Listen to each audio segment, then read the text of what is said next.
Daligan ng mga transportasyon at operator sa Pilipinas or LTAP, Piston, Stop and Go Coalition Incorporated, and Federation of Jeepney Operators and Drivers Association of the Philippines or FEDJUDAP filed a request letter addressed to the Land Transportation Franchising and Regulatory Board's chairman, Attorney Chofilo Guadis III, earlier today, August 11. The transport groups are requesting the Regulatory Board to look into the Memorandum Circular 2019-035,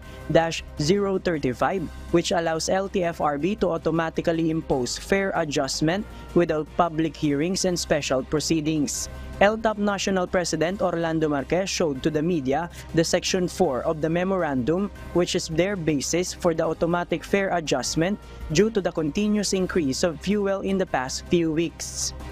Ito na po yung tinatawag natin na automatic fare adjustment formula, na pagka nagtaas ng ganitong kalaki ng fuel, kailangan magtaas din kami dahil nga mayroon na pong memorandum circular na aprobado na po ito ng LTFRB noong pang July 21, 2019.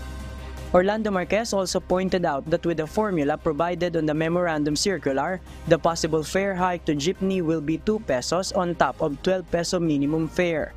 Meanwhile, Stop and Go Coalition National President Zaldi Pingay said they are decided to pursue their fare hike request to the LTFRB despite fuel subsidy will be distributed by the end of August. Hindi sasapat kasi kung yung dati na 6.5 na fuel subsidy, isang araw lang po yun.